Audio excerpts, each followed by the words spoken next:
What's the easiest choice you can make? Window instead of middle seat? Picking a vendor who sends a great gift basket? Outsourcing business tasks you hate? What about selling with Shopify?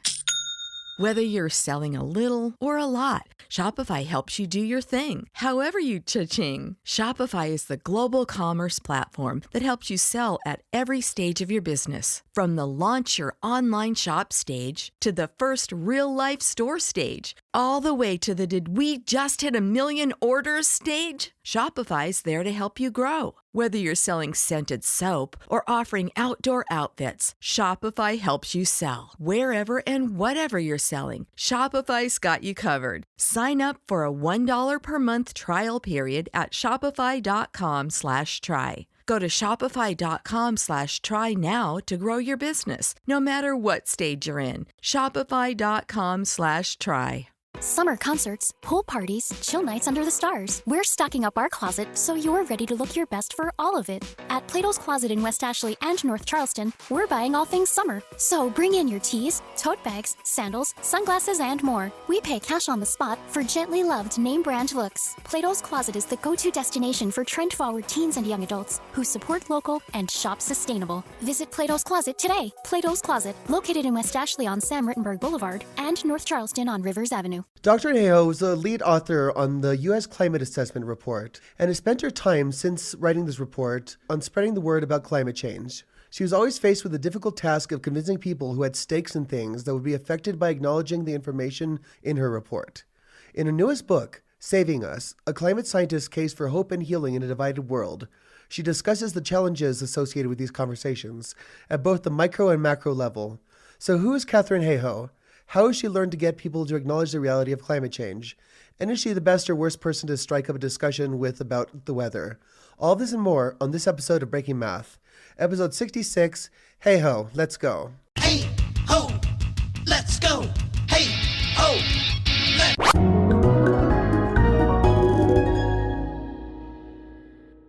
I'm Sophia. And I'm Gabriel. And I'm Meryl. And you're listening to Breaking Math. With us, we have on Dr. Katharine Hayhoe, who you may know from the introduction. Katharine, welcome. Thank you so much for having me.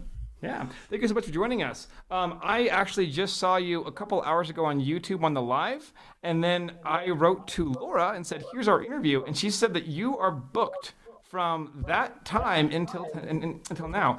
I'm amazed at how busy you are. How do you keep your energy to keep doing these amazing interviews? Lots and lots of chocolate.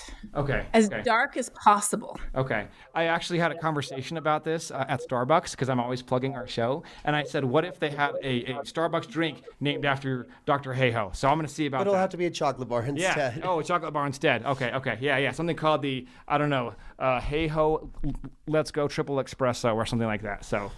Totally. I would drink that every day. Nice. Are you coffee or are you more tea? Well, I'm actually more tea. I have a huge cupboard full of tea, and it has to be black, but there's all kinds of different teas that are black. Okay. But I do drink coffee sort of like mid-afternoon if I need something to keep me going. And with us also we have on someone who we've been wanting to have on the podcast for a few years now. He kind of has been on the podcast for a few years. It's Elliot Smith. Not the other one, who wrote the theme song for our podcast. Yeah. So welcome, Elliot. Thank you very much. Yeah. And Elliot, we invited you because, of course, earlier I had challenged you to write a couple of songs that would be good representations of the climate change conversation. And you more than delivered. We have probably 5 musical parodies all squeezed into about 2 minutes. So we'll get to that at a later part in the episode. So that's very, very exciting. Thank you for joining us. So I suppose what we'd like to start off with is a very, very recent event. I know that recently there was the event COP26. I have a section on my outline. I would love to hear about your experience with COP26. I included to talk about the good, the bad, and the ugly and everything, and your take on it at this point. Well, I'll tell you what was the most interesting thing about it, and it was the number of people who were there representing almost every people group in every part of the world that you can imagine. So officially, it's where every country goes with a team of negotiators to negotiate the fine details of the Paris Agreement. And the original goal of COP26 was to negotiate the details of what they call Article 6, which is so arcane that I'm not even going to bother to explain it right now. Because the main reason that everybody else was there was to say, we need more. So far, countries haven't promised enough to hold warming below 2 degrees or 1.5, even better. And we need more promises and we need more action. No, I was just going to say, you mentioned these numbers, 1.5 and 2 degrees, which is, like everyone who's familiar with climate science knows those numbers pretty well. But do you want to kind of just super quick, top level, go over that? Yes, absolutely. So our planet is warming now faster than any time in the history of human civilization. And it's already warmed by 1.2 degrees Celsius, which is just over 2 degrees Fahrenheit. And people might say, well, that doesn't sound like much. I mean, you go outside, it goes up and down by 20 degrees over the course of a day. But what we have to realize is the average temperature of the planet is as stable as that of the human body over the history of human civilization on this planet. So our body temperature goes up and down by a few tenths of a degree every day. That's how much the whole temperature of the planet has gone up and down over all of human history on this planet, which is just insane when you think about that. And now it's going up faster and faster. And so in 2015, all the countries in the world went to Paris, and that was called COP21, and because it was the 21st Conference of Parties, and this one now, this year was the 26th Conference of Parties. So at COP21, all the countries in the world agreed to limit warming to below 2 degrees Celsius, which is about 3.5 degrees Fahrenheit, and below 1.5 degrees Celsius, which is just over 2.5 degrees Fahrenheit, if we can. So that's where those numbers come from. And they're not magic numbers. So, if we end up at 1.49, it doesn't mean everything's okay. We already see impacts today. And then if we end up at 1.51, it doesn't mean we're going to hell in a handbasket. It means we're a lot better than if we're at 1.52. And if we're there, it's better than if we're at 1.53. So every little bit of warming counts. And these aren't magic numbers, but they're the targets that the world set to get there. So all the countries in the world went to Glasgow to talk about how they could get there more effectively and better, because they're nowhere near there yet. But the interesting thing was 90% of the people there were not country negotiators. 90% of the people there were everyone else you can imagine. There were children and young people and parents and grandparents. There were farmers. There were Rotarians. There were artists and musicians. There were theologians and students and activists. And there were people who grow sustainable coffee and chocolate. There was anybody that you could imagine from all around the world, all there, because they understood that climate change matters to every single one of us, and they were using their voice, the most powerful force we have, to demand climate action. Yeah, and in fact, I've been following you and Dr. Michael Mann, and I see there's just so many people posting about COP26. And generally, what I find is it fair to say a tepid optimism? I think you could say the glass is both half full and half empty, if that makes sense. Yeah. So you have to realize, first of all, the magnitude of this challenge. I mean, there's no other example when every country in the world has come together for a huge global treaty, because that's essentially what this is, to agree to phase out the entire energy basis of their society. Mm-hmm. I mean, it is radical what countries are being asked to do. Yeah. So before the Paris Agreement 6 years ago, we were heading for a 4 degrees Celsius warmer world. Now, thanks to the pledges and promises made in Glasgow, we're heading for a 2.4 degree warmer world. Wow. It's still not where we want to be, but it is a heck of a lot better than we were 6 years ago. Yeah. So for that, I'm grateful. Okay. But when you go to COP and you realize that there are 500 representatives of the fossil fuel industry, which, just to be clear, burning fossil fuels is responsible for 75% of this problem. And only 90 companies are responsible for 2/3 of carbon emissions since the dawn of the industrial era. I'm talking the 1700s. And then you have 500 of their representatives at COP, which is more than I think all the Pacific Island states sent altogether, far more. You can't help but feel discouraged that the balance of power and wealth in this world is still acting to try to keep us addicted to fossil fuels as long as possible so that they can make a short-term profit in their quarterly returns while the world burns. Who would not be angry and frustrated at that? So would you say that workers' rights is an environmental concern? Absolutely. So the way I would put it is slightly different, which is whatever we already care about, it is 99 times out of 100 already being affected by climate change in some way, shape, or form, which makes you the perfect person to care about climate change, because what you already care about is being affected. So whether you care about gender equity, whether you care about poverty and hunger, whether you care about, people dying from diseases that nobody should be dying from in 2021 just because they lack basic health care, whether we care about racism, whether we care about the systemic redlining of low-income neighborhoods here in North America, whether we care about the preservation of species and biodiversity, whatever it is that we care about is being affected by climate change today. And because of that, to care about climate change, we don't have to be a certain type of person or live in a certain type of place or vote a certain type of way. We just have to be one thing, and that one thing is quite literally a human being living on this planet. And see, that's also the thing that sometimes worries me is that, Marilyn, Elliot, and Gabriel weigh in here, but it seems there's a lot of people who will not be affected by climate change because of the specter of death. They'll die of old age before they are affected by a lot of this stuff. And a lot of these people have the chronic problem with selfishness. And like you said, it's hard not to be discouraged. But I was struck by the story of how you, I believe it was the Rotary Club, how you convinced them by reformatting your presentation to not include the word weather. Do you want to chat about that story real quick? Because I think it applies. Sure. So that's actually, I think, two different stories that you're thinking of, both of them taking place in Texas. I would start by saying that we often see people as selfish and uncaring, and there certainly are some people who deserve those labels. But what I found is that a lot of people, either they're already worried, but they don't know what to do, so they just kind of shove it down. So they might look uncaring, but it's simply because they don't know what to do about it, and we just can't carry that burden without knowing how to act. And or feel a strong sense of psychological distance from the issue. So a lot of people, and polling data actually bears this out, a lot of people see climate change as a real issue, but one that is only going to affect future generations, or plants and animals, not humans, or people who live far away, but not me.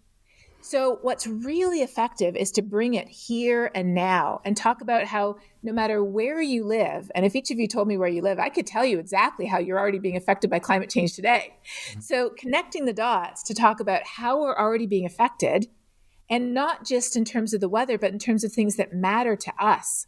So whether you love beach vacations, or you're really into beer, or like me, you really enjoy skiing and you need snow to do that, or whether you're really into birding, or whether you just like a healthy economy, no matter what people already care about, they already have the reasons to care. And our job is not to make them care for the same reasons we do. Our job is to help them connect the dots between why they already care and why climate change matters. So that's what I did in the two stories you're thinking about that I tell in the book. The first story was when I was asked to speak to our local Rotary Club. And I'm not a Rotarian, so I did not know that they have this thing called the 4-way test that they apply to all the decisions they make. So I walked into the hotel ballroom and they very conveniently printed out their value system on a giant 5-foot banner and propped it up in the hall. And I walk in and I see the 4-way test and I'm like, okay, is this the truth? Yes, climate change is the truth. Is it fair? Absolutely not. Climate change is profoundly unfair. It affects the poorest people who've done the least to contribute to the problem. Would it be beneficial to all concerned? Would it build goodwill and better friendships? Well, solutions would. So I sat down and I rearranged my whole presentation while everybody was eating their lunch into the 4-way test.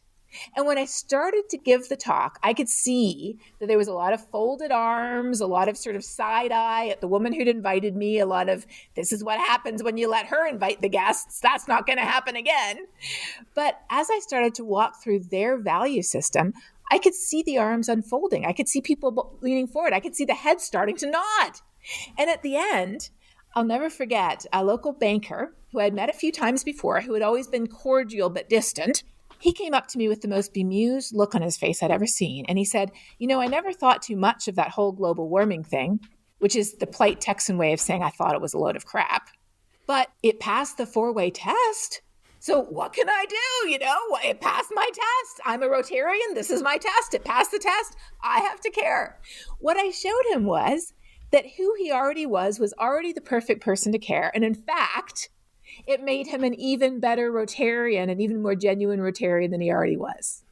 So another time I was talking to water managers, and water managers care about water. So I decided I was going to give a whole presentation about how climate change affects water without mentioning the words climate and change.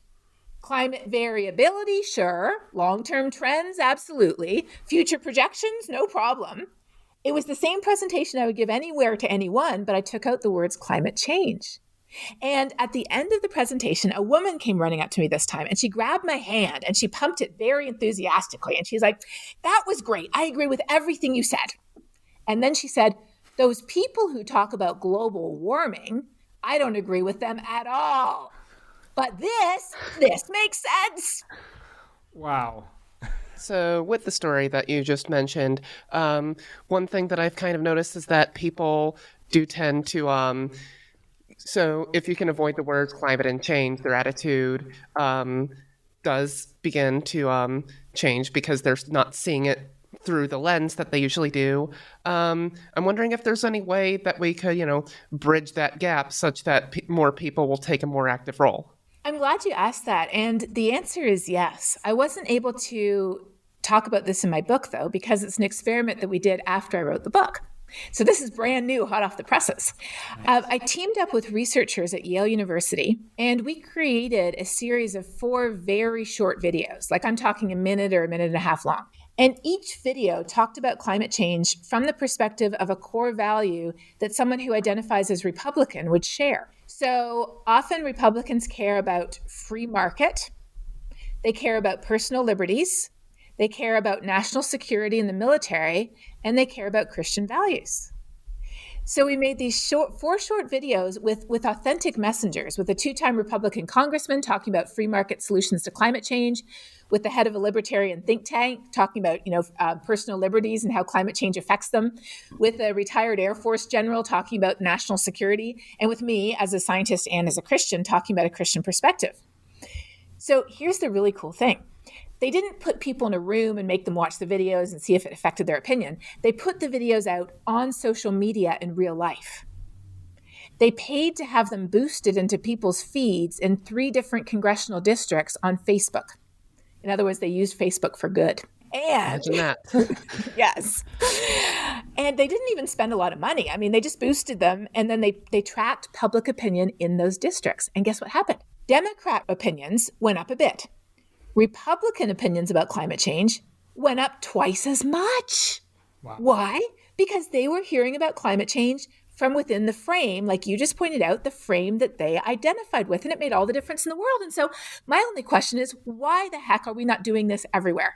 One of the exciting things on that actually is some of my conservative friends are waking up to that issue way, way, way more, especially when they see me bringing your book around at work. And everyone knows me as the podcaster guy, and this is generating a lot of conversations. And that really excites me. There's a guy I sit next to who is on the board of the fundraising committee for one of the next Republican candidates who I actually used to work with, and he and I have talked about climate change. Another Republican candidate is a former weatherman. There's YouTube videos where you can see him talking about climate change up, down, and center, so he knows it, and he talks about it from a meteorological.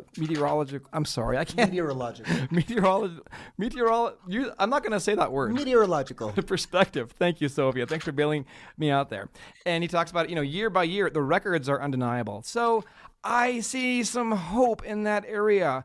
I also have some people at church who refuse to talk about it because it's all a big liberal hoax. So it's both discouraging and encouraging at the same time, And Are those videos that you mentioned available? I'm curious. They are. If you Google New Climate Voices, okay, you will find them and you can use them. Outstanding. I'm going to add that to our notes here real quick because I had one more value that I wanted to talk to you about. Just like how you framed the conversation according to the Rotarian values, I've actually taken it upon a personal project from my own sphere of influence. So I've got a lot of conservative friends. They've identified their values, and you already named them.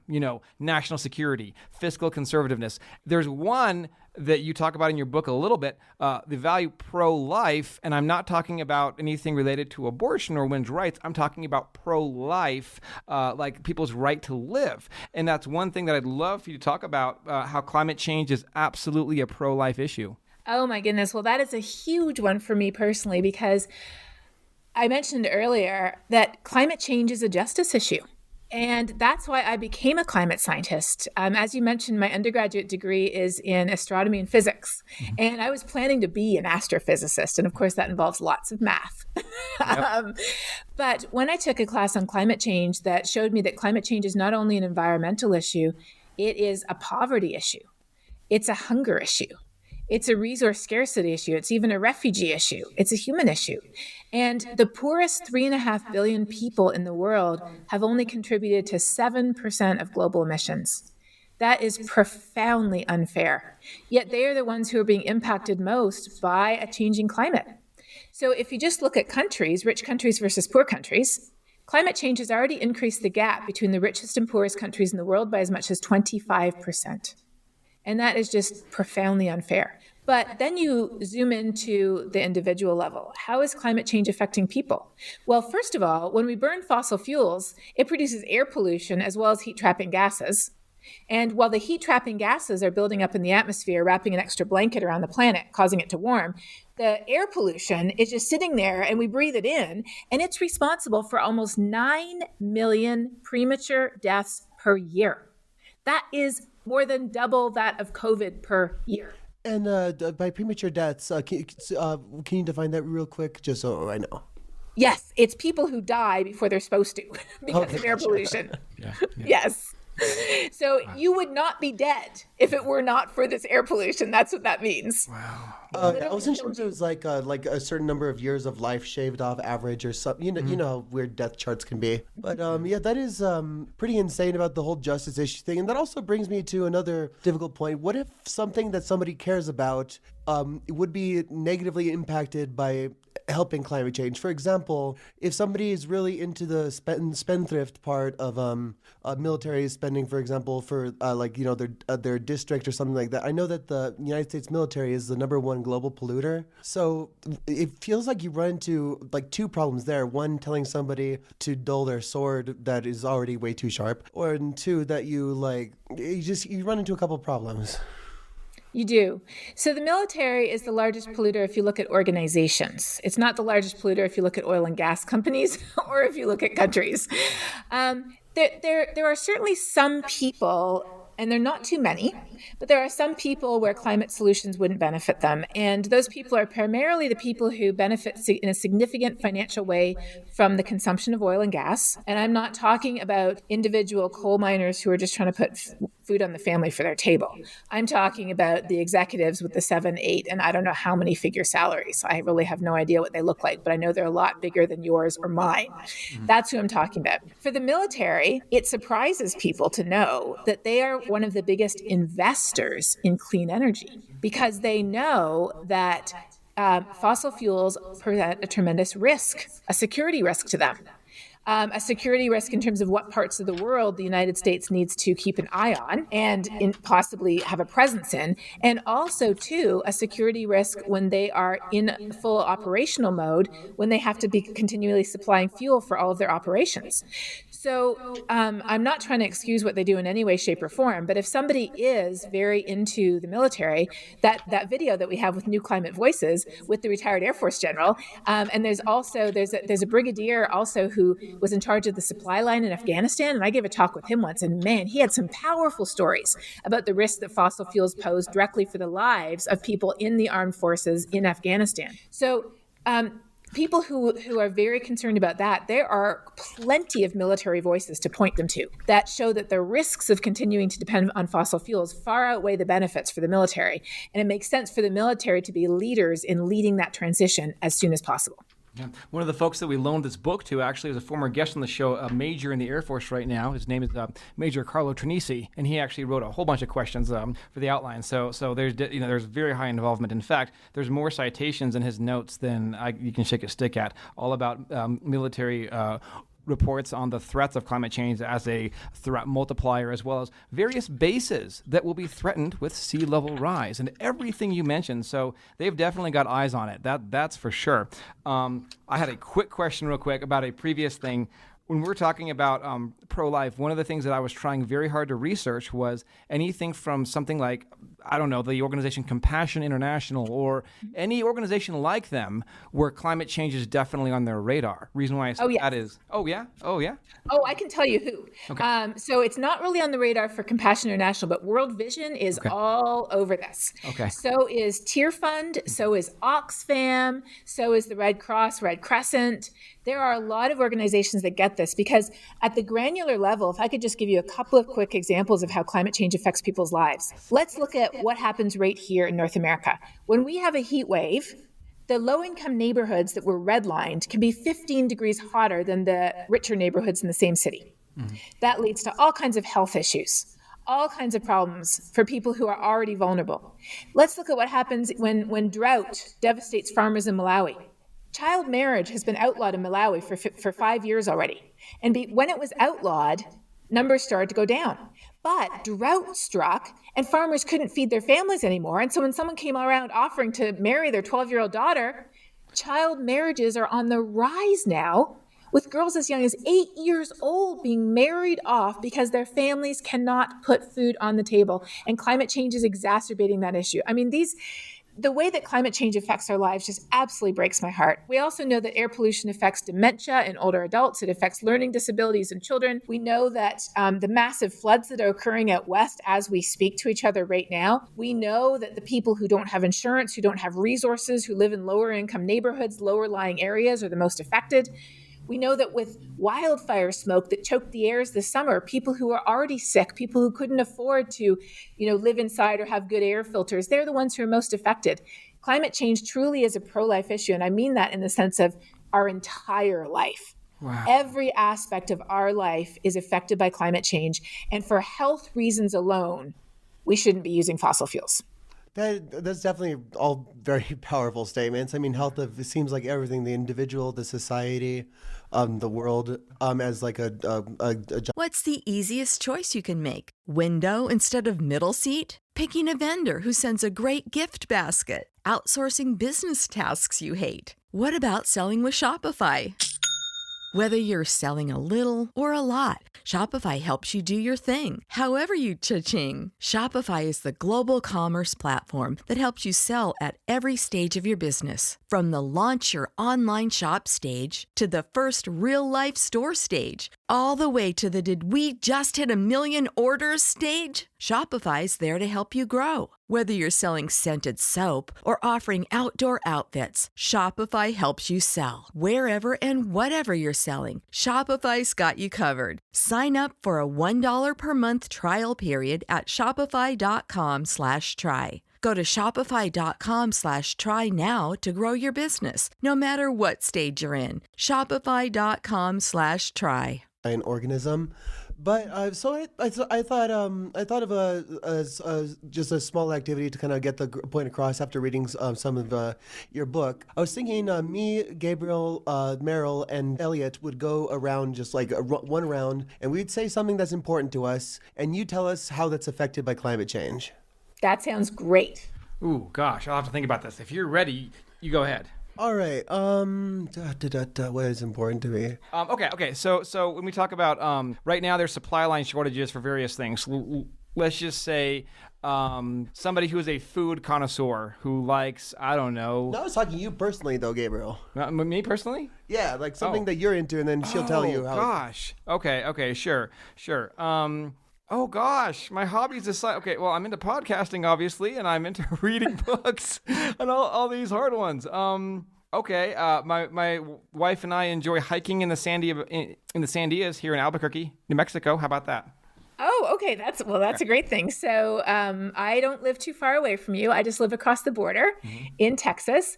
And I know that New Mexico has experienced devastating water shortages and wildfires as climate change is altering our rainfall patterns. So the local ski hill, so Sandia and Santa Fe, a couple of years ago, they couldn't even open. And that threw a lot of people out of work. Also, snowpack in New Mexico is an important water reservoir. Yes. And when it doesn't snow in the winter, that water doesn't exist. And those ecosystems and those people go without. And then with the wildfires they had up by the Los Alamos area, I mean, that burned down I don't know how many hundreds of acres of forest and endangered many people's lives and their livelihoods and their health because you're breathing in the smoke. And of course, you also see invasive species moving poleward as it gets warmer. Wow. So New Mexico is such a special landscape, and it's very arid, and it has such unique ecosystems and unique peoples that are perfectly adapted for the climate it's had for thousands of years. And today that climate is changing faster than any time in its history. Yeah. And the character of New Mexico is changing with it. And I think New Mexico green chili might become Colorado green chili. Actually, that's we'll burn down Colorado before that happens. Okay. God forbid. Yeah. Wow, good one. Okay, yourself, Sophia, or Elliot, or well, I was going to say, I enjoy coffee. Okay. Well, I hear you because I enjoy coffee too. And I actually spent a number of my years growing up in Colombia in South America, which is a big place that grows coffee. Well, coffee's grown on the mountains. It's grown on these fields that are, sort of like this on the mountains. And as it's getting warmer, the optimal location to grow coffee is shifting up the mountain. But of course, you only own certain fields, right? And so if the optimal place to grow coffee shifts out of where you own, then your coffee isn't as good. We see that the quality of coffee is being affected, and Colombia itself has experienced a big change in its rainfall patterns as well. So wherever we live, we know that we have wet, dry, wet, dry, wet, dry. But as climate changes in many parts of the world, including Texas and New Mexico and including Colombia, what's happening is we're seeing wet, dry, record-breaking droughts, record-breaking floods. Why? Because warmer air holds more water vapor, and as it gets warmer, it's accelerating the hydrological cycle. So storm comes up, sweeps up way more water vapor and dumps it, and then a high-pressure system comes by, which is what causes drought. And because it's hotter and drier, that high-pressure system sits over you for longer, directing storm systems away from the region. So there's actual physical reasons that we as scientists understand why climate change is taking this natural pattern of wet and dry and stretching it in both directions, and that affects coffee crops. How about either of you? Sure. So I get to work, this is Elliot, I get to work with children a lot, and I love what I get to do with them.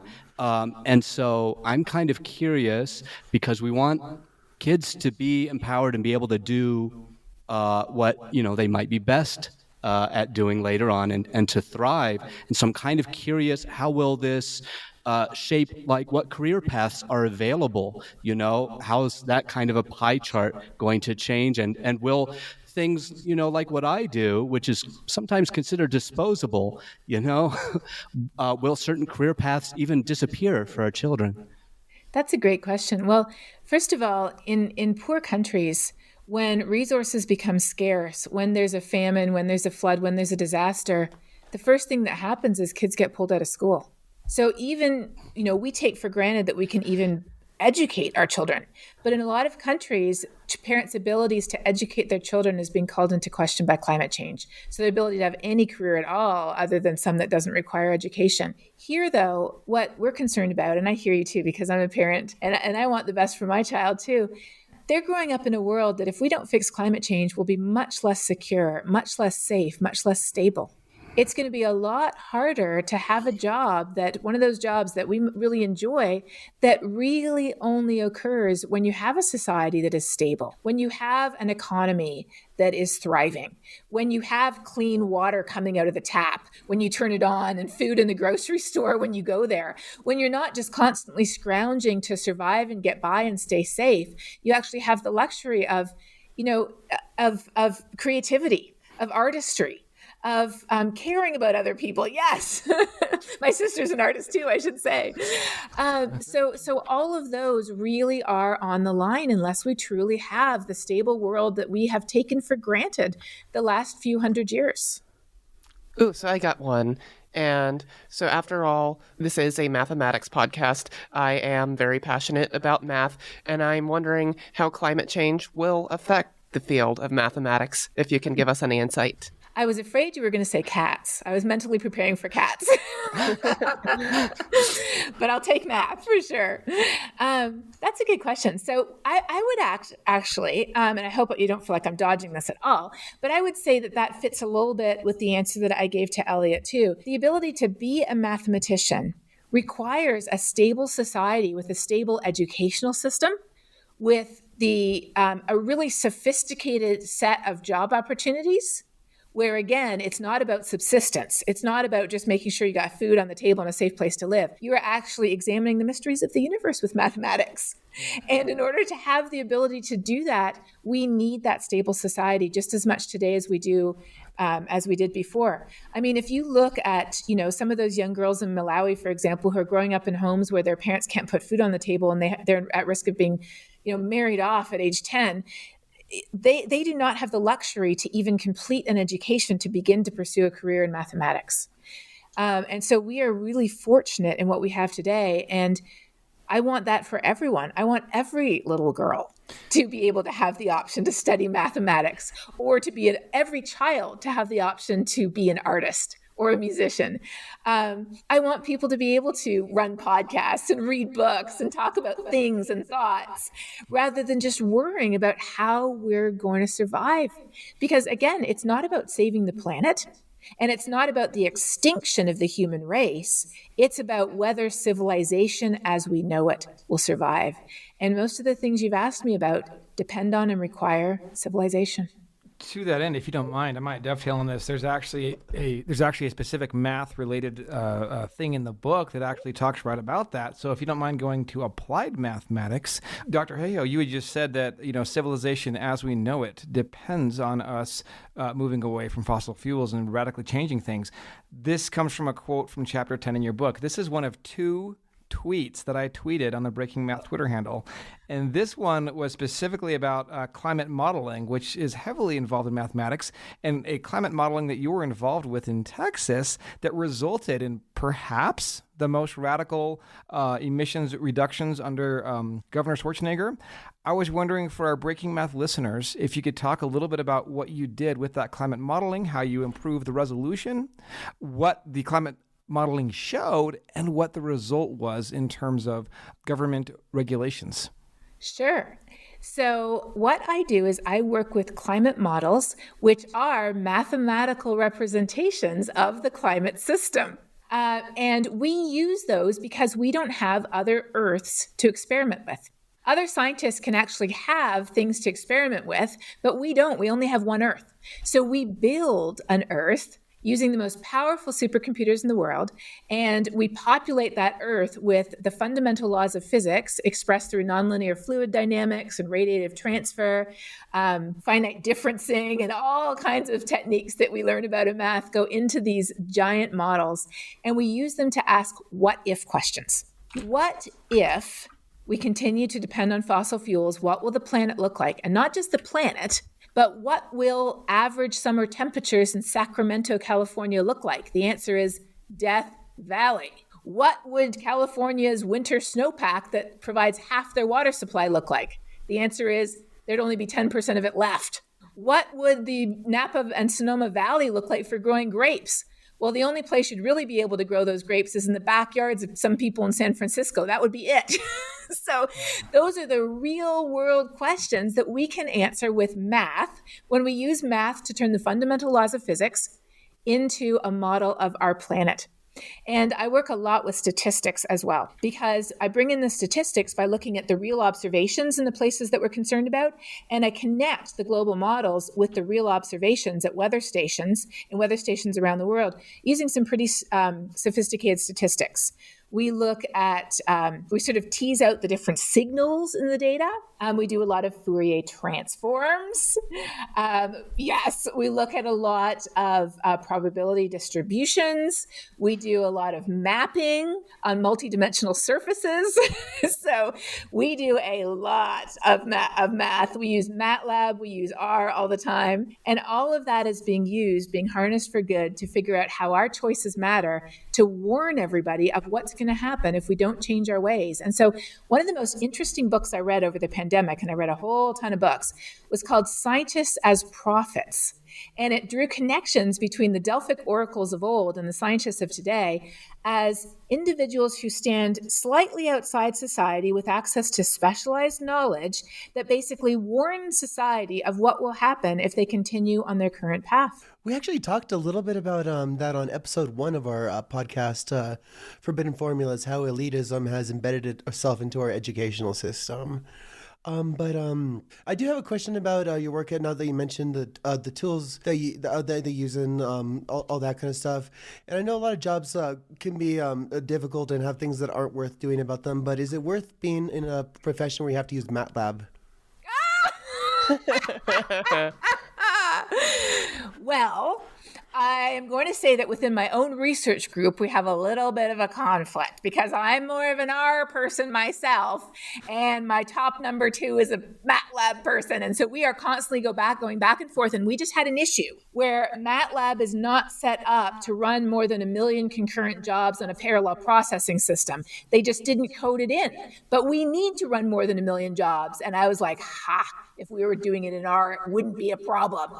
And he's actually talking to the MATLAB people. We're actually trying to get MATLAB to update their own package software because it's not meeting our needs right now. But I will say that MATLAB's visualizations are generally superior to R. And I do love the way you can sort of click and expand when you're looking at a sort of a nuance of a surface. So there's arguments to be made in both directions. And I really don't want to take sides, but if I had to, I'd go slightly in the direction of R. Yeah. MATLAB was, I think it came out of our alma mater. It's a UNM math department. Yeah, is in there. They're always pushing MATLAB on us, so we're very familiar with MATLAB. Both the pros and cons of it. So the cons. Okay. Okay. I'm gonna stop doing whatever to MATLAB. But okay, very good. No, real quick. I understand that Elliot may have to go soon, so I am thrilled that we have an artist on our team with Breaking Math. We love when you can integrate math and art, and I'd like to give Elliot the floor where he can talk a little bit about what you worked on and your song choice and the lyrics, and then we'll play some cool songs. Thank you so very much. So, and I'm going to tie it in. Here's why I really wanted to be on this particular episode with Dr. Hayhoe is something that struck me about what she's really good at doing is effective communication. She is a bridger of people. Yes, I used bridge as a verb. But she brings people together. And music also is one of those great cohesive forces. And it's also, in my opinion, a really great way to communicate and get points across in a way that's digestible and can be joyous and can be fun. And so... and I was already thinking of music even when Dr. Hayhoe mentioned, making use of Facebook and ways to get into through social media. It's really important that you can, you gotta get people's attention and keep them listening. Hey, music's kind of fun, and I've always loved music parodies. And it's not just because they are protected by the Supreme Court, so you can do them without having to worry about legal issues, but they're a lot of fun. I grew up with Weird Al and the like, and so just talking with Gabriel here about what can we do, I thought, why don't we get the point across, celebrate our special guest, and show how maybe parody, when you don't make it too funny, can be taken seriously. And so all those things wrapped together, that's what I wanted to do. And if it's okay, why don't I play the first two, and then we could maybe talk just a smidgen about why select certain songs. Yes. Listeners, if you can guess the demographics I'm shooting for, good for you. Yeah. Okay, so song choice is important here. I will play the first two, and then we'll have Elliot talk about them and why he chose those songs. Okay, without further ado. CO2 made ton by ton, billions this year overdone, made for greedy self-interest. Dirty sky ignored. All right, so that was just the introductory kind of a piece. And then here's one where we get to celebrate our guest and also have a little extra fun. I recycle, drive less far, spearheaded ways to clean roadsides and share Earth Day. #perfect planet. Let's see if these efforts work to save us. May we check and find we'll be okay.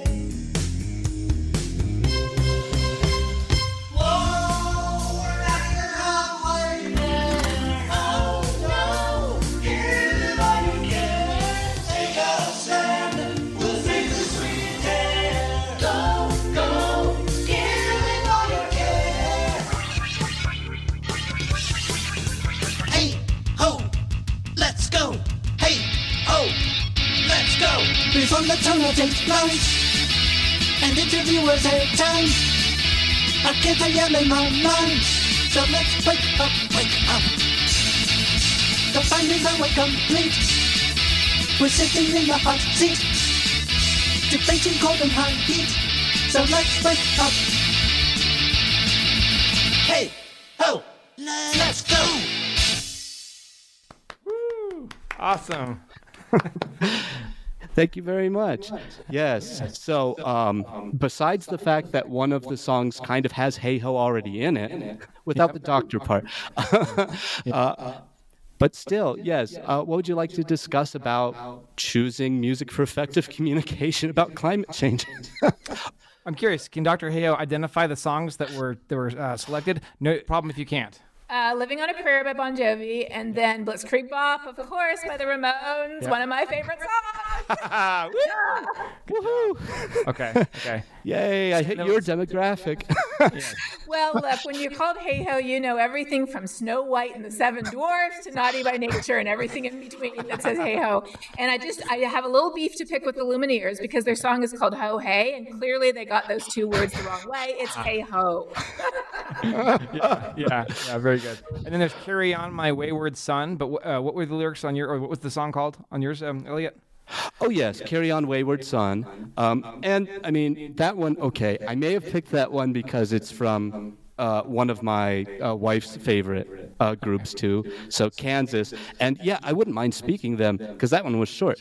Yeah. And, hey, I put a little science in this one. CO2 made ton by ton, billions this year overdone, made for greedy self-interest, dirty sky ignored. Wow, outstanding. Good for you, Elliot. Good for you. Yeah. So I know we have one other one tiny little short one. And should we go ahead and play it, or is there anything else you want to say? Oh, yeah, sure. Okay, and this one's David Bowie because David Bowie's David Bowie. Well, it's me, and it's a parody, but here we go. I'm kind of wishing, you talked about avoiding the word change and changes, but I had to do David Bowie's changes, so here we go.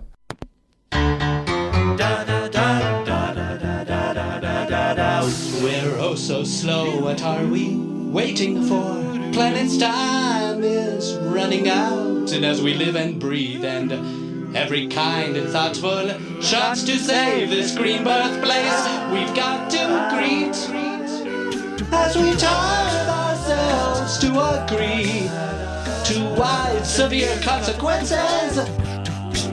Oh, how long we'll just meet our maker, if much too slow to do our best.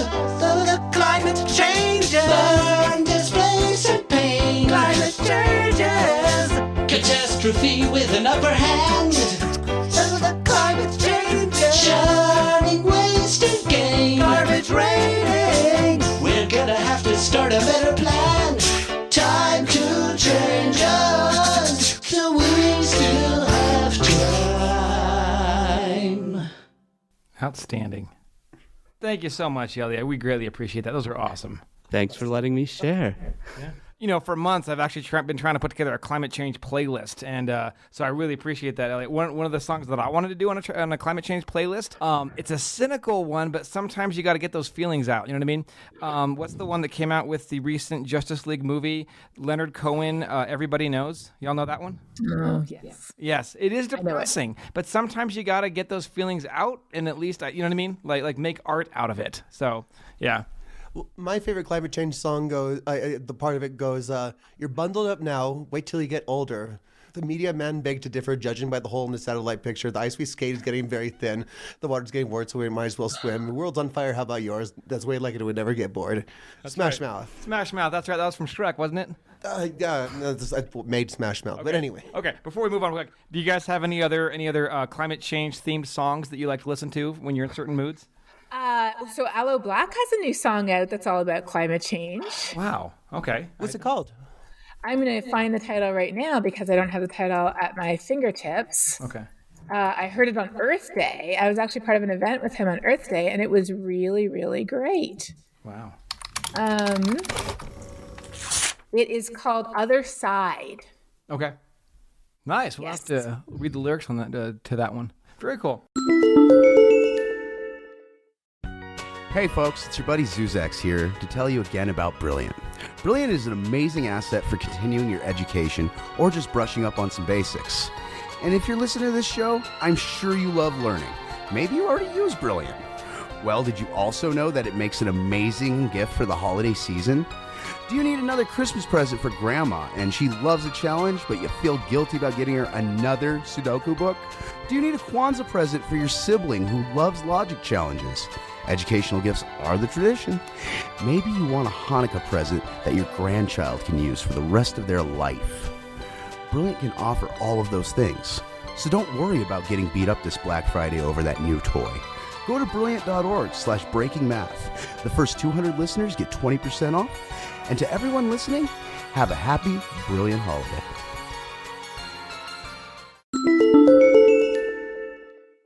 Hey Breaking Math fans, first I want to thank you for listening. I have an important message for everyone. You can start your own podcast right now with Anchor. Anchor lets you create and distribute your own podcast. Just get an idea, record, and upload. It's just that easy. Anyone can do it. I'm on my way to accomplishing my dream, and you can too. Just get on your device's app store and download Anchor. It contains everything you need to make a podcast.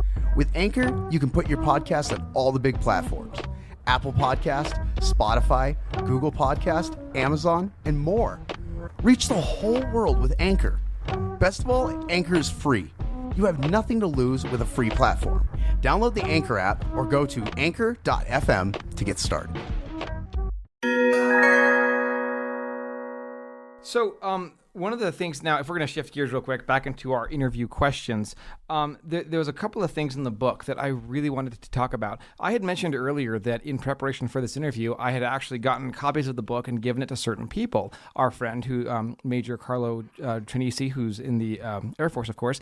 I also have a homeschool Christian science teacher who comes from a very, very conservative background. We have an extremely cordial relationship, very, very cordial. And you have a broad range of friends beyond the average. I'm known for that. I network. That's what I do. And it excites me because there's just some salient points that I think are spelled so explicitly in this book. And one of them was what I'm about to read. I actually tweeted this page, and as you know, whenever I read a book, I highlight and write notes everywhere, and I do graffiti all over the book. When I tweeted this page, we had never had more social engagement on a tweet ever. I think overnight I had 120 likes and something like 38 retweets from mostly PhDs. It was really, it was fascinating. Now, the page was the discussion on the study that you took part in with Norwegian scientist, and I'm sorry, I don't know that I'll say his name correctly, Rasmus Benestad, is that correct? Yeah. Okay, cool. For our listeners, I was wondering if you could tell us a little bit about that study and how it relates to an attempt to examine our own biases and trying to address the critics, but more importantly, what your findings were. Mm-hmm. So we all suffer from biases, cognitive biases, and we all engage in motivated reasoning where we use our brains to go out and find all the reasons why we're right. Not what we should think, but why what we already think is right. So as scientists, we are particularly sensitive to this. And also, we always want to check everything. People often don't realize that scientists are actually extremely conservative in the true sense of the word. We want to be very, very, very, very, very, very sure about things. I don't even know how many varies that were, but I think I might need a couple more varies to really be accurate. So Rasmus Benestad and a number of us decided a few years ago to take the scientific studies that have been published in the scientific literature, which means they had to undergo peer review. They had to be reviewed by at least 2 other scientists before they were published, that found either that climate was not changing or that humans were not responsible. It was just the sun or natural cycles or something else. Now, just for context, there have been over 3 million scientific studies published finding that climate is changing, humans are responsible, and the impacts are serious. 3 million. But over the last 10 years, there were 38 studies published that concluded either that climate wasn't changing or that humans weren't responsible. So we wanted to scratch that last itch and find out, do they have a leg to stand on? Do they have a toe to stand on? Do they even have a toenail to stand on when it comes to saying that, we haven't checked in every place or every corner, there's something we haven't considered? So we took these 38 studies, and here's the crazy part. We deconstructed them and recalculated every single one from scratch. That's like doing 38 separate studies just for one. And I'm sorry to say we didn't use MATLAB. We used R to do this. R is better. Yeah. Okay. We used R, and Rasmus did the bulk of the work because he is an absolute R wizard. He has written many R packages.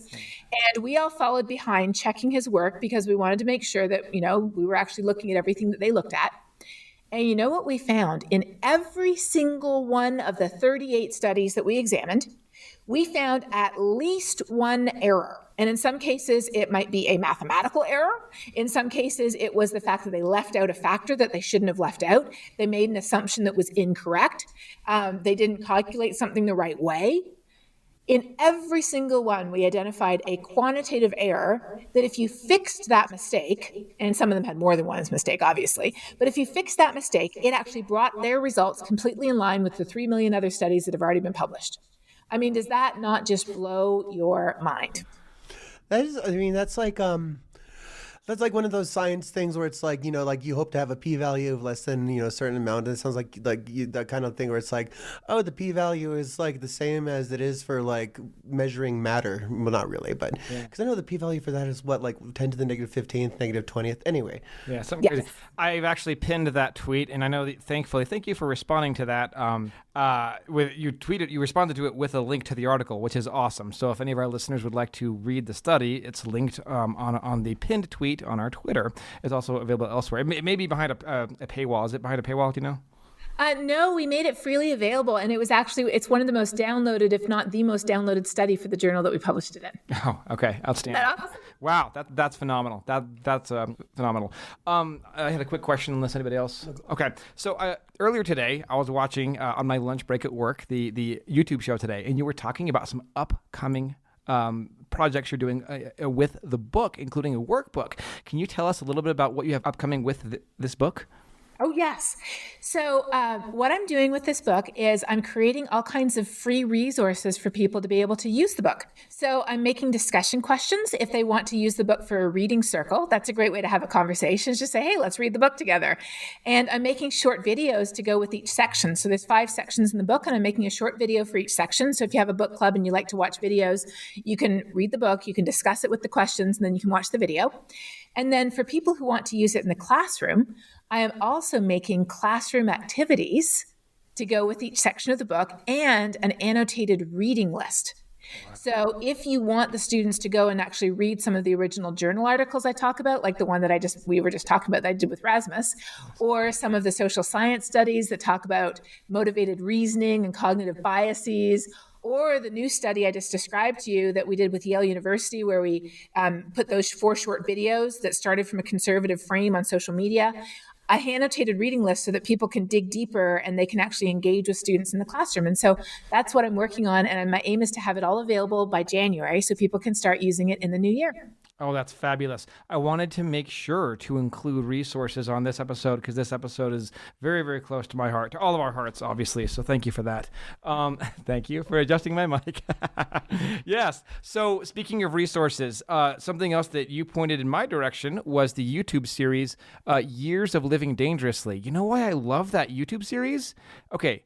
Outstanding visuals that are very helpful, short videos. Each thing is like 3 to 5 minutes? Is that it? Are you talking about global weirding? No. Well, there's that, but there's also there's a Years of Living Dangerously YouTube page, and every video is like under 5 minutes. And, and that's fantastic. You got Arnold Schwarzenegger. They had a whole TV series that actually won an Emmy, which was amazing. That's right. But then they did something super smart. Was they took the long segments of the TV series and they made these super short little videos on YouTube that are a lot easier and quicker to watch. And that's what you're referring to. And those are awesome. Yes. Thank you. I'm trying to give resources. Yeah. And I couldn't. It was hard for me to find the original series. I hope I can find them. I think they're behind another paywall or something. I don't know. I'll search. But yes, you also have your YouTube show Global Weirding, and I believe you're working on your final season. Is that correct? I am. Yes, we have 2 more videos left to do. Oh, fantastic. Oh, okay. Very cool. I have it pegged. I haven't gotten my alerts yet for the new episodes. I'll have to go back and check those out. So. Oh no, yeah, we haven't put them up yet, but we're working on them. Okay, yeah. Cool. Very good. Okay, I feel like I'm hogging the mic. Do you guys have any other questions? I just had a couple of questions about the economics of climate change. So it strikes me. I mean, Gabriel, you said you were listening to a podcast a couple of days ago where they talked about climate change doulas and stuff, and that made me think of a question. Did you want to just plug that real quick? Oh, so this was actually an earlier interview, in fact, with Dr. Hayhoe. It was on the YouTube. Well, I saw it on YouTube. I don't know where all the streams. The JFK Library. There was somebody interviewing you, and she's a host of a PBS Nova series on YouTube as well. And her name, I have it in my notes, and I'm going to say it wrong. She brought up a fantastic analogy, and I keep track of outstanding science analogies. And one of the things that she brought up was kind of a double metaphor. She talked about the world's relationship with fossil fuels being kind of like somebody being in an abusive relationship, and they just don't want to see it and they don't want to face it, and all their friends are talking to them about how bad this relationship is, and their own mental gymnastics just don't want to face it. And then she said sometimes people need a breakup doula, if that conversation rings a bell, right? And she talked about you being America's breakup doula with fossil fuels. I thought that analogy was so rich, I wanted to plug it on this podcast. Oh my goodness, yes. She was awesome. We had such a good discussion. And of course, she's an accomplished writer and journalist herself. And so she had so many good things to say. And I love that. It's like breaking up. And you know what? Our relationship with fossil fuels was originally a good one. Yeah. So fossil fuels brought us into the industrial era. Yeah. Fossil fuels provided us with so many of the benefits that we appreciate today. I mean, just imagine what your life would be like with no electricity, no refrigeration, no way to travel other than your foot or a horse.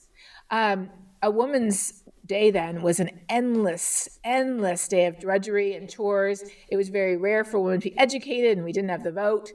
It was very difficult to travel. It was very difficult for anybody to be educated if you weren't upper class or middle class. It was a very, very different life before the Industrial Revolution. And thanks to the Industrial Revolution, we live twice as long now as we used to. The average lifespan in the most civilized country in the world, 200 years ago, the UK, at that time, in the Western world, I should say, to be specific, was 40 years. And now our average lifetime is 80 years. And so we live longer, we have much higher quality of life, we have much better medicine, we have much more opportunities to pursue the careers that you spoke about, artistic careers, studying math, doing the things that we want to do. And all of that came about because of fossil fuels.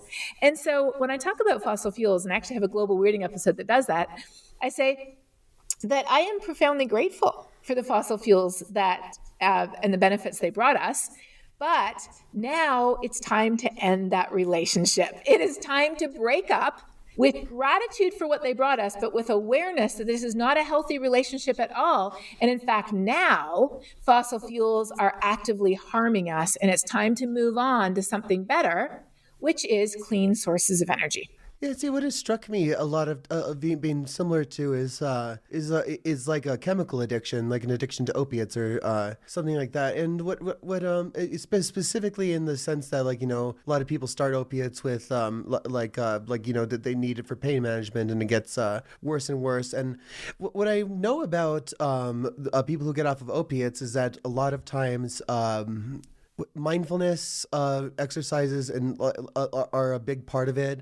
A big part of it is like acknowledging, and it has there's all these soft skills that are used to treat what essentially is a neurochemical problem, where you have homeostasis normally, but if you are supplied with constant zaps to your pleasure cortex, you get into a state known by some researchers as allostasis, where you expect something more and more. And I guess my question is, do you think some of the soft skills that we have learned, especially over the last 10 years about addiction, could apply to either creating media, creating approaches or campaigns, whatever, for ending our addiction to oil?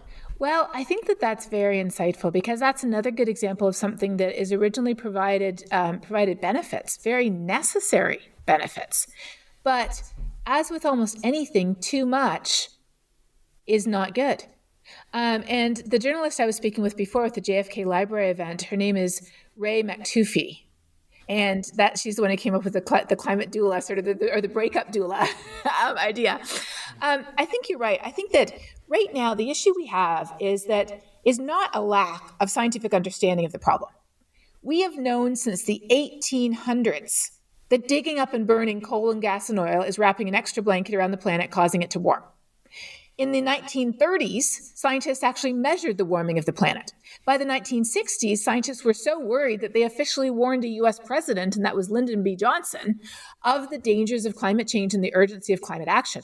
So why are we in the mess that we're in today? It's not because we lack physical science, it's because we lack an understanding and an implementation of how we as humans interact with difficult, challenging, thorny issues. And we have a lot to learn from psychology, from mediation, from, I think, addiction therapy, like you said, is probably a good place to go to.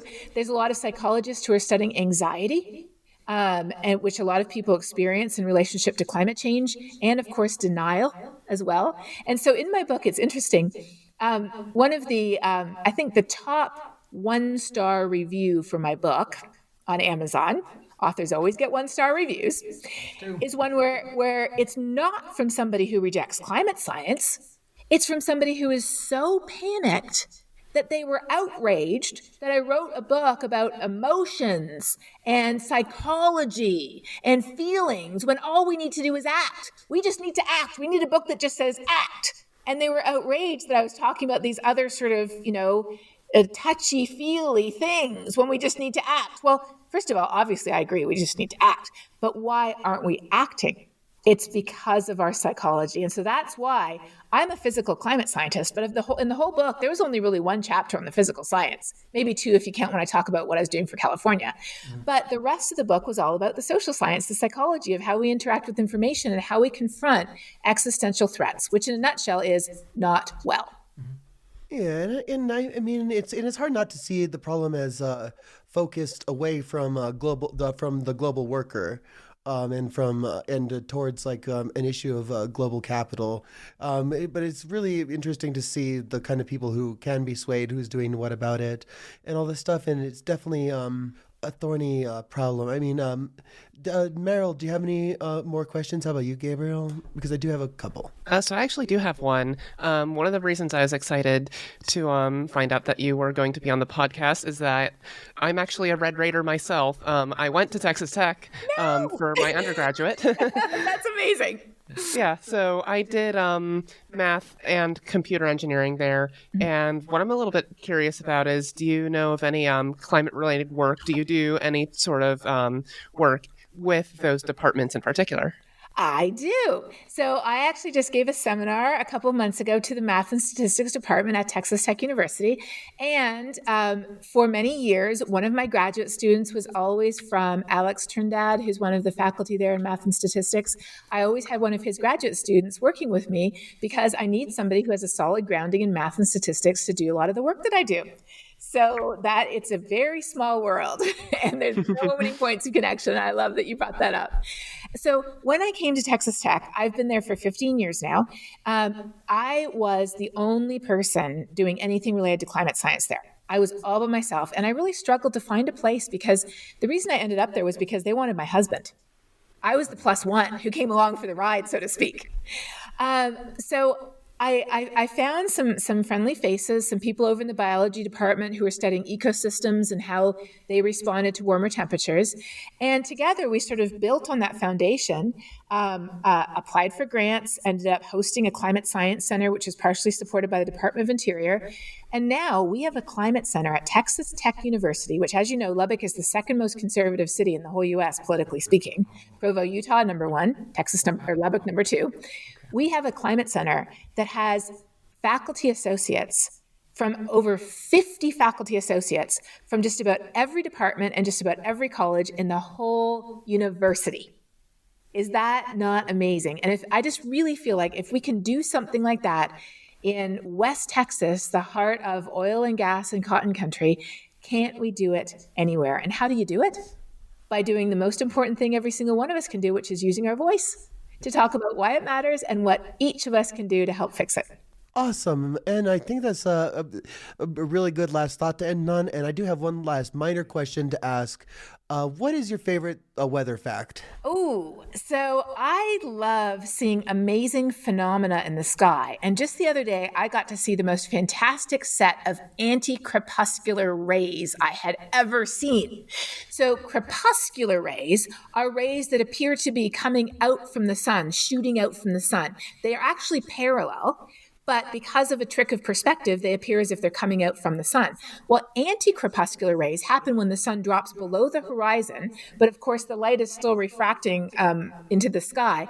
And if you look at the opposite point from the sun, so the sun's below the horizon, but you look at the anti-sun point in the sky, you see these rays shooting out from it across the sky, and it's just absolutely amazing. There's so many phenomena. If you just open your eyes and you look at the sky, you can be amazed almost every single day with what you see, because nature is incredible. And what is really amazing is we can explain what we see using math and physics. All right, so Dr. Katharine Hayhoe, thank you so much for being on Breaking Math today. Elliot had to drop off early, so I'm Sophia. And I'm Gabriel. And I'm Meryl. And this has been Breaking Math. If you would like, the holidays are coming up. We have a poster for sale. Just go to facebook.com/Breaking Math Podcast. We actually sent one of these posters to Dr. Katharine Hayhoe. Two of them. I accidentally gave you two in case you have any friends, who may want one as well. So yeah, yes. I do that sometimes. So, and actually there is one last thing that I wanted to say as well. This has been an absolute pleasure. I have gotten into podcasting for a few reasons. I could talk about my conservative family members that are lost to Fox News and things that I find very, very hurtful and frankly scary. To that end, we've had some success with Breaking Math that has been remarkable locally, especially as well as the world over. We have contacts right now with Albuquerque Public Schools. We're in an active relationship with them to build podcasting as a platform. We have a great relationship with the University of New Mexico Communications Department and many others. I find that I'm actually called to be more of a journalist than an engineer. And as this is a passion issue for me, I'm constantly thinking about what I can do to get people having the conversation more, and to what ways we can use podcasting and our partners that we're working with to do this more. I don't have a comment more than that, but we're trying, and we appreciate you coming on this show. And anything that we can do with ourselves or any of our partners, just let us know. You keep bonking the table. Oh, sorry. My bad. I keep bonking the table. Yeah. Anyways, I'm just thrilled to have you on the show. We've had Dr. John Cook on the show as well. Last year, I have his book too. See? His book too. Ta-da! His book is great. Yeah. Yes. Yeah. Yes. So yeah, it's great. It's great. And also, I look forward to the feedback from my, 5 people across the political spectrum who all read it. So I'll have feedback. I'll probably send it to Laura from all of them. So yeah, I guess that's all. I would love that. And I love that you have your colleague who's in the armed forces who sent you all those notes about how the military cares about climate change, because they do. Yes. And you know what I found is, no matter where you are, there's always people who care. So when we start viewing governments or companies or organizations as monoliths, then we lose sight of the fact that there's people inside who want to make a difference. And there's people outside who want to make a difference. And there's people sort of connected who want to make a difference. And how we make a difference is each of us working where we are. And so, even we talked about, the oil and gas industry and how they're so responsible for the majority of the carbon emissions. But inside the oil and gas industry, there are amazing people who are working to transform our energy industry into clean energy, using the skills and the abilities and the resources that they have inside that industry. And inside the military, there's amazing people who are working to turn that ship around and make it independent and clean energy. And inside the government, there's people, and inside churches, there's people everywhere really working to make a difference. And when we're able to focus on what we have in common rather than what divides us, I feel like that's where we can really make progress in the world. And it sounds like exactly what you're doing with this podcast, right? Yes, indeed. At least I hope so. That's the hope. Yeah. We're going to keep trying. And if I could just say, I'm so impressed with Pumpkin. She just sat there so quietly right there, whereas my cat was being a total pest. He was like pulling down cords and everything, and he just finally decided to go to sleep. But I'll pull him over here to say goodbye. Just a second. Yeah. So here's Dr. Evil. Very cool. Hey, Dr. Yeah. If I were at home, I would have a cat, but I do not. No cats here, not in the studio. I'd love to have one, but oh well. Breaking cats. Studio cat for all the studio Not a mice. good idea. Yeah, so cool. Very good.